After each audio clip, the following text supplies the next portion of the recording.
కట్టాలి చెట్లకు ఒకటం నిలబడి తీసుకోవచ్చు. గిది గిటనే గీసి ఒకసారి కింద కింద కింద అన్న పేపర్ మళ్ళీ ఇప్పుడు మళ్ళీ ఇది చూడండి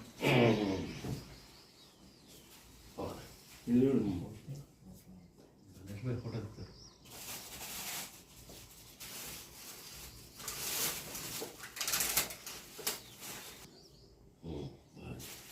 3 సంవత్సరాల నుంచి ఈ ప్రాంతంలో సహజంగా ఏర్పడినటువంటి మానేరు పరివాహక ప్రాంతంలో ఉప ఎన్నికల సందర్భంగా ఈ ప్రాంతంలో అప్పటి బీఆర్ఎస్ నాయకులు కన్నుబడి దాదాపు 40-50 సంవత్సరాల నుంచి కాపాడుకున్నటువంటి ఈ ఇసుక దోపిడీ స్టార్ట్ అయింది. అధికారికంగా అనధికారికంగా టెండర్లు వేసి దాదాపు ఊటూరు నుంచి వావిలాల వరకు, పెద్దపల్లి సుల్తానాబాద్ నుంచి కింది భూపాలపల్లి జిల్లా వరకు టోటల్గా 38 క్వారీలను అప్పటి బీఆర్ఎస్ ప్రభుత్వం టెండర్ల ద్వారా బీఆర్ఎస్ నాయకులే బినామీ పేర్లతోటి ఈ 37 కంపెనీల పేర్ల మీద వేసింది. ఈ ప్రాంతంలో ఊటూరు, చల్లూరు, కొండపాక, కోరుకొల్లు, మరి పోదిరెడ్డిపాట, వావిలాల, గుంపుల ఇవన్నీ కార్యక్రమాలు చేసుకుంటూ అనాధికారికంగా టెండర్లో పాల్గొన్నట్టు అవన్నీ ఆంధ్ర కంపెనీలు వాళ్ళ బినామీ పేర్ల మీద జిల్లా నాయకులు కమలాకర్ గారు, గంగుల కమలాకర్ గారు అనుచరులు చల్లూరు క్వారీ పైన పెత్తనం చేసిన మల్లారెడ్డిపల్లె, కొండపాక, మరి కోరికలు క్వారీల మీద వాళ్ళ సొంత రైట్ హ్యాండ్లు రాజేందర్ రావు అనే కౌన్సిలర్లు, కార్పొరేటర్ రక్కంచెల్లి వచ్చి టెండర్లో పార్టిసిపేట్ అయ్యి జగ్గారెడ్డి అని చెప్పి ఇసుక మాఫియా దాదాపు ఈ ప్రాంతంలో ఒక 500 కోట్ల, మన ఓన్లీ కరీంనగర్ 8 క్వారీల మీద 500 కోట్ల రూపాయల దోపిడీ జరిగింది.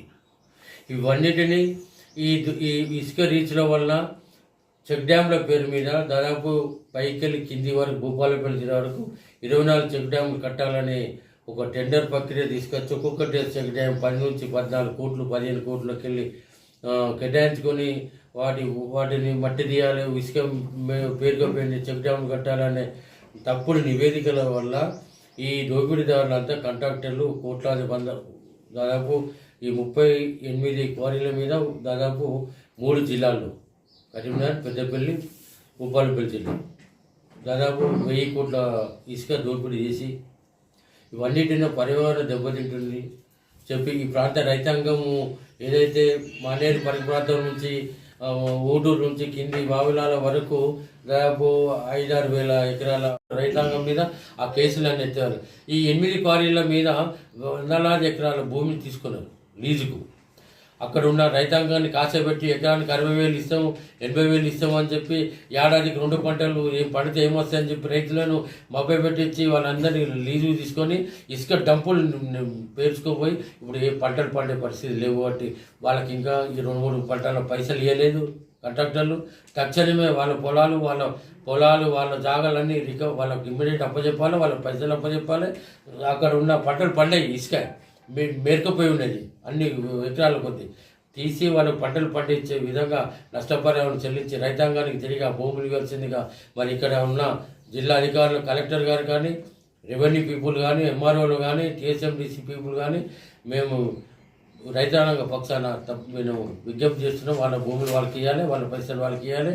అక్రమంగా రవాణా చేసిన కాంట్రాక్టర్లపై రికవరీ యాక్ట్ ఉపయోగించి ఈ ప్రాంతంలో ఏదైతే మల్లారెడ్డిపల్లె, చల్లూరు, కోరుకల్లు, కొండపాక, వావులాల, తనుగుల, గుంపుల ఏదైతే ఇన్ని క్వారీల మీద పెత్తనం చెల్లిస్తున్న జగ్గారెడ్డి అనే కాంట్రాక్టర్ ఈ మాఫియా ఈ ఏరియాకి వస్తువులు దోపిడీకి మూల కారణం కాంట్రాక్టర్, పెద్ద కాంట్రాక్టర్ ఆయన. కాబట్టి ఇవన్నీ వీళ్ళందరి మీద ఓ వంశీ అని కాంట్రాక్టర్ ఆంధ్ర వీళ్ళంతా ఈ కంపెనీలు 35 కంపెనీలన్నీ ఆంధ్ర కంపెనీలు మన లేవు మొత్తం. ఇదంతా చేసి వాడు ఏం చేసిండ్రు, వీళ్ళందరికీ అండదండలు ఎవరు? అప్పుడు టీఆర్ఎస్ ప్రభుత్వంలో ఉన్నటువంటి జనరల్ మేనేజర్ ఒక లేడీ ఈ దోపిడీకి ఈ పెనాల్టీలకు 25 కోట్లు ప్రభుత్వ కోర్టు మందలించడానికి కారణమైన ఆ లంచగొండే అధికారి ఉన్నది కాబట్టి వాళ్ళ మీద చర్యలు తీసుకోవాలని ముఖ్యమంత్రికి డిమాండ్ చేస్తున్నాం. ఈ ప్రాంత రైతాంగం తరఫున ఈ అధికారుల పైన కూడా రికవరీ యాక్ట్ పెట్టి ఈ ప్రభుత్వం కట్టాల్సిన బాధ్యత ఈ డిపార్ట్మెంట్కు వాళ్ళు కొట్టించింది కాబట్టి కాంట్రాక్టర్లపై క్రిమినల్ చర్యలు పెట్టి రికవరీ యాక్ట్ ఉపయోగించాల్సిందిగా మరి ముఖ్యమంత్రికి ఈ ప్రాంత రైతాంగం పట్ల కోరుచున్నాం. ఈ ఏరియాలో క్వారీలు బంద్ అయినాయి, మొత్తం లారీలు లేకుండా ప్రశాంత వాతావరణం పల్లెల్లో రైతులకు ఇబ్బంది అయింది. రైతాంగం నీళ్లు లేకుండానే కావచ్చు, పర్యావరణాన్ని దెబ్బతిన్నది కావచ్చు, కోట్ల రూపాయలు ఇసుక దోపిడైంది కావచ్చు. కానీ రోడ్లు ధ్వంసం కాకుండా, యాక్సిడెంట్ కాకుండా, బెదిరింపులు లేకుండా ఎంతోమంది చనిపోయారు ఈ క్వారీల వల్ల. 6 చనిపోయారు ఇప్పటి వరకు. ఒక గుంపులో ఒక రైతు చనిపోయాడు, ట్రాక్టర్ మీద దానికి దిగి కింద పడి చనిపోయాడు. ఒక డ్రైవరు అక్కడ గుంతలో పడిపోయాడు. ఒక రైతు బిడ్డ ఈతగాన్ని కాలు చేలు కడుక్కుని దిగి వాళ్ళు తీసిన గుంతలో పడి చనిపోయాడు.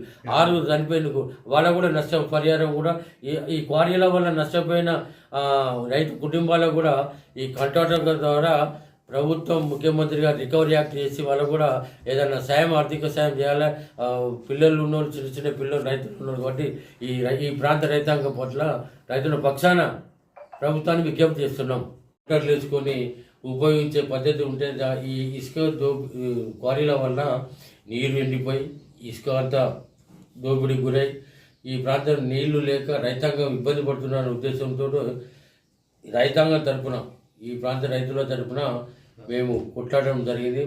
ఇన్ని రోజులు మాకు సహకరించి రైతులందరికీ కృతజ్ఞతలు తెలియజేస్తున్నాం. ఎందుకంటే ఈ ఇసుక దోపిడీ వలన నీళ్ళు మన పొలాలు పర్యావరణం దెబ్బతినుకుంటూ, రోడ్ల ధ్వంసం అవ్వుకుంటూ, ఎన్నో యాక్సిడెంట్లు అవ్వుకుంటూ ఈ రోడ్లన్నీ ధ్వంసమైనాయి. 100 కోట్ల రూపాయల రోడ్లు, పంచాయతీ రోడ్లన్నీ ధ్వంసమైపోయి కంటి కొనుక్కు లేకుండా మనం మన కుటుంబాలతో బయటికి వెళ్ళి ఇంటికి వస్తామని కూడా ధైర్యం లేకుండా పోయింది. ఇన్ని రోజులు 100 లారీలు చూసినాం ఎన్నెలేని విధంగా. అవన్నిటి మీద పోరాటం చేసినాం, న్యాయ పోరాటం చేసి ఇక్కడ సురేందర్ రెడ్డి అని ఒక రైతు కుటుంబంకి వెళ్ళి మల్లారెడ్డిపల్లి రైతు ద్వారా మేమందరం అతన్ని వెనుకుండి ముందుండి అన్ని రకాలుగా మరి Madras court, national green tribunal వారి కోర్టులు లక్షల రూపాయలు వెచ్చించి ఈ ప్రాంత రైతాంగం ఇంట్రెస్ట్ కాపాడాలనే ఉద్దేశంతో కొట్లాడినాం. కొట్లాడలో కార్యక్రమ కాంట్రాక్టర్లు కుమ్మక్కై అప్పుడున్న బీఆర్ఎస్ ప్రభుత్వంలో ఉన్నటువంటి కాంట్రాక్టర్లు వాళ్ళ గుండాలు ఇక్కడ బెదిరింపులకు, అక్రమ కేసులకు, లంచాలు తీసుకున్న పోలీస్ అధికారులు బెదిరించి వేణువంక పోలీస్ స్టేషన్లో కానీ, జమ్మిగూడ పోలీస్ స్టేషన్లో కానీ, జమ్మిగూడ రూరల్లో కానీ ఎన్నో చాలామంది మీద రైతులు అక్రమ కేసులు అయినాయి. ఈ అన్నిటి కేసులను దృష్టిలో పెట్టుకుని రైతుల పట్ల మనం న్యాయం చేయాలి, కొట్లాడాలి. ఈ ప్రాంత రైతుల పట్ల మనం ఇట్లా చూసుకుంటూ దోపిడీ జరుగుతూ ఉన్న ఉద్దేశంతో మేము మొక్కువని ధైర్యంతో మాకు సపోర్ట్ ఇచ్చిన ఈ ప్రాంత రైతాంగానికి కృతజ్ఞతలు తెలియజేస్తూ, ముఖ్యంగా ఇది ఇరిగేషన్ అధికారులు విరోధి చేస్తున్నాం. ముఖ్యమంత్రి గారికి చెప్తున్నాం. అతను ప్రత్యక్షంగా ఈ ప్రాంతంలో పర్యటించినప్పుడు తనుగుల వారు కానీ వావలాల నుంచి ఇసుక దోపిడీ అంతా కళ్ళారు చూసిన ముఖ్యమంత్రి గారికి ఈ ప్రాంతం మీద అవగాహన ఉంది. ఎన్ని వేల కోట్ల రూపాయలు దోపిడైందో తక్షణమే ముఖ్యమంత్రి గారికి నేషనల్ క్రిమినల్ కోర్టు ఇచ్చిన తీర్పు ప్రకారం అప్పుడున్న ఇరిగేషన్ అధికారులు కానీ, టీఎస్ఎండిఎస్ అధికారులు కానీ తప్పుదోవ పట్టించినందుకు 25 కోట్లు 50 కోట్లు పెనాల్టీ ఇచ్చినందుకు ఈ అధికారులపై ఆర్ఆర్ యాక్ట్ పెట్టి రికవరీ యాక్ట్ ఉపయోగించి అప్పుడు తప్పుడు నివేదించిన ఇరిగేషన్ అధికారులు, టీఎస్ఎండిఎస్ అధికారులు, మరి ఇక్కడ ఉన్న జిల్లా అధికారులందరి మీద రికవరీ యాక్ట్ పెట్టి వాళ్ళ దగ్గర పైసలు వసూలు చేయాల్సిందిగా ముఖ్యమంత్రికి సవినయంగా ఈ ప్రాంత రైతాంగం తరఫున డిమాండ్ వినతి చేస్తున్నాం. అదే కేసులు డీసీ మరి తెలంగాణ మినరల్ డెవలప్మెంట్ కార్పొరేషన్ వాళ్ళు డిస్ట్రిక్ట్ కలెక్టర్కి ఒక కమిటీ వేసింది, డిస్ట్రిక్ట్ శాండ్ కమిటీ అని. దానికి చైర్మన్ కలెక్టర్ ఉంటారు. తప్పుడు సమాచారం ఇచ్చి ఇసుక దోపిడీకి నాంది పలికినటువంటి ఈ 2 డిపార్ట్మెంట్ మీద నేషనల్ ట్రిబ్యునల్ కోర్టు సౌత్ మద్రాస్లో ఉంటుంది. ఈ దక్షిణ భారతదేశానికి ఈ కోర్టు అక్కడ ఉంటుంది కాబట్టి పర్యావరణాన్ని దెబ్బతినే కార్యక్రమం ఉన్నది కాబట్టి ఆ ప్రాంత కోర్టు మొన్న 3 రోజుల కింద తీర్పు ఇచ్చింది. ఇరిగేషన్ డిపార్ట్మెంట్కును మరి వీళ్ళ ఐపీ డిపార్ట్మెంట్, ఇరిగేషన్, టీఎస్ఎండిసి వాళ్ళకి 2 డిపార్ట్మెంట్ 25 కోట్ల రూపాయల ఓట్ల ఈ తప్పుడు నివేదిక వలన ఈ ప్రాంతంలో ఇసుక దోపిడీ జరిగింది వాస్తవమే. వాళ్ళకు పెనాల్టీ కట్టుకుంటూ 3 నెలలు టైం ఇచ్చింది.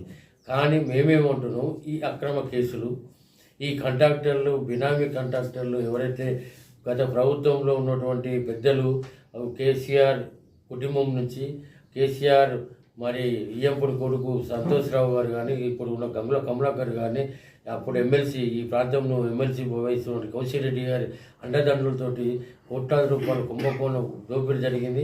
అక్రమ రైతాంగం మీద అక్రమ మల్లరెడ్డిపల్లె రైతుల మీద కేసు అయింది, కోరికల రైతుల మీద కేసు అయింది, కింద వావిలాలకి అయింది, మరి విలాసాగరం అక్కడైంది, గోపాలపురం వావిలాల అక్కడైంది, చల్లూరులో అయినాయి. కేసులు ఎత్తేయాలి. ఈ దోపిడీ చేసినట్టు కాంట్రాక్టర్లపై రికవరీ యాక్ట్ పెట్టాలి.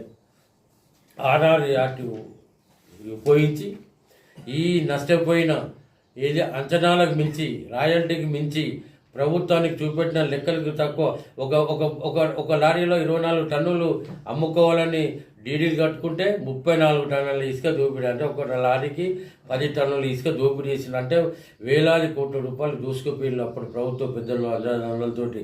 దీంట్లో ప్రత్యక్షంగా అక్కడ ఎమ్మెల్యే ఇప్పుడున్న కరీంనగర్ టౌన్ ఎమ్మెల్యే అనుచరులు ఉన్నారు. అక్కడ తుపాకులు పెట్టి కూడా బెదిరించే కార్యక్రమం కూడా అక్కడ ఎవరైనా రైతులు కానీ పెట్టి రైతులను కూడా బెదిరించే కార్యక్రమాలు చేసి మల్లారెడ్డిపల్లెలుగా కోరికల్లాగా